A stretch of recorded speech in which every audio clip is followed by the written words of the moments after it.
साहिर लुधियानवी एक ऐसा नाम जिनके बिना सिनेमा और हिंदी संगीत अधूरा है।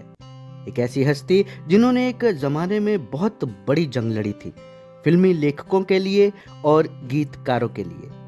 किस बात पर यह लड़ाई लड़ी गई और इस लड़ाई का नतीजा क्या निकला, जानेंगे आज के इस वीडियो में। नमस्कार दोस्तों, आप सुन रहे हैं फिल्मी किस्से फैजी के साथ।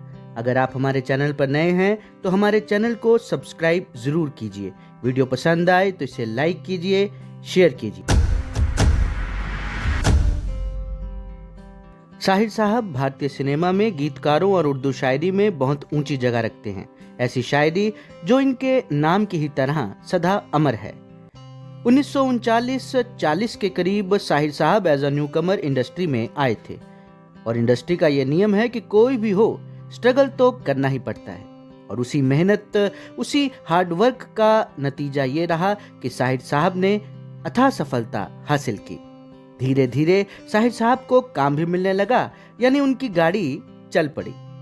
साहिर साहब को 10-15 साल हो गए काम करते करते। अब साहिर साहब को नोटिस किया जाने लगा। खैर, साहिर साहब की कलम का जादू ऐसा रहा कि उनका लिखा लगभग हर गाना श्रोताओं की पसंद बना।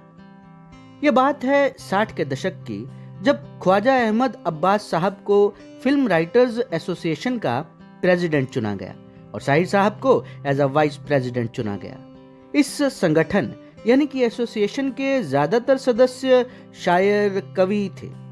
कुछ नामी गिरामी तो कुछ अभी स्ट्रगलिंग के दौर से गुजर रहे थे। साहिर साहब अक्सर ख्वाजा साहब से संगठन की बेहतरी के लिए चर्चा करते रहते थे। ये वो दौर था जहां लेखकों, शायरों, कवियों को फिल्म इंडस्ट्री में वाजिब सम्मान अभी नहीं मिलता था। मसलन जब भी रेडियो पर या टीवी पर या किसी महफिल में किसी चर्चित गीत की बात होती तो अक्सर गायक और संगीत निर्देशक की बात होती।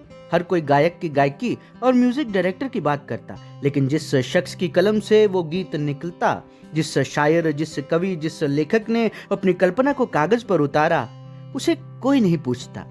रह रहकर ये बात हमेशा साहिर साहब को खटकती रहती। इस बात पर एक दिन साहिर साहब ने एसोसिएशन के प्रेसिडेंट ख्वाजा साहब से एतराज जताया और कहा कि हमें इस विषय पर आवाज उठानी चाहिए। ख्वाजा साहब भी इस बात पर पूरी तरह सहमत थे और तय हुआ कि एसोसिएशन के नुमाइंदे यानी पूरी टीम सभी प्रोडक्शन हाउसेस से संपर्क करेगी, डायरेक्टर्स से मिलेगी, म्यूजिक डायरेक्टर्स से मिलेगी और अपनी बात रखेगी। जाना पड़ा तो मीडिया हाउसेस में भी जाएगी, सरकार तक अपनी बात रखी जाएगी, रेडियो स्टेशन पर भी चर्चा करेंगे ताकि हिंदुस्तान की आवाम तक ये बात पहुंचाई जा सके। साहिर साहब को ये लगता था कि ये हमारा हक है और हर शायर, हर कवि, हर लेखक को उसका बनता सम्मान मिलना चाहिए। पूरे भारत में ये लहर चलाई गई और इस तरह मुंबई से चली लहर पहुंची दिल्ली तक। दिल्ली में ऑल इंडिया रेडियो के हेडक्वार्टर्स तक, जहां पहुंचकर साहिर साहब ने अपना एतराज जताया। उनका कहना था कि साहब, जब रेडियो पर गाना बजता है तो उससे पहले आप लोग फिल्म का नाम लेते हैं, गायक का नाम लेते हैं, फिर बोला गीतकारों का नाम क्यों नहीं लिया जाता। इस पर रेडियो स्टेशन के उस समय के डायरेक्टर जनरल साहब ने जवाब दिया कि देखिए साहिर साहब, हमारे पास सीमित समय होता है जिसमें हमें गीत बजाना होता है। अगर हम विस्तार से सब कुछ बताने लगेंगे तो बहुत समय बेकार चला जाएगा। इस पर साहिर साहब ने कहा कि गीत प्ले करने से पहले आप 50 नाम गिनाते हैं कि इस गीत की फरमाइश फलाने की थी, फलाने की थी। फरमाइश के वो 2 नाम कम कर लीजिए और हमें हमारा हक दीजिए। हम अपनी बात, अपनी शर्त मनवाए बिना वापस नहीं जाएंगे। खैर, कई घंटों तक ये बहस चलती रही और आखिरकार डीजी साहब ने राइटर्स एसोसिएशन की इस शर्त को मंजूर कर लिया। 60 के दशक का अंत और 70 की शुरुआत की ये बात रही। अब ऑल इंडिया रेडियो पर जब भी कोई गीत बजता तो उस गीत के गायक, संगीत निर्देशक के साथ साथ गीतकार का नाम भी बोला जाता। गीतकारों के लिए ये बहुत सम्मान की बात थी।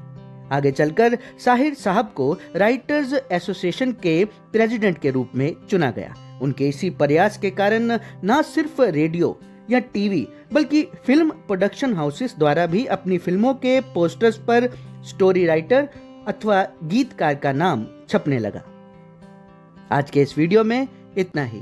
मैं उम्मीद करता हूं कि आप सब श्रोताओं को हमारी ये पेशकश जरूर पसंद आएगी। वीडियो पसंद आए तो इसे लाइक कीजिएगा, शेयर कीजिएगा और हमारे चैनल को सब्सक्राइब करना मत भूलिएगा।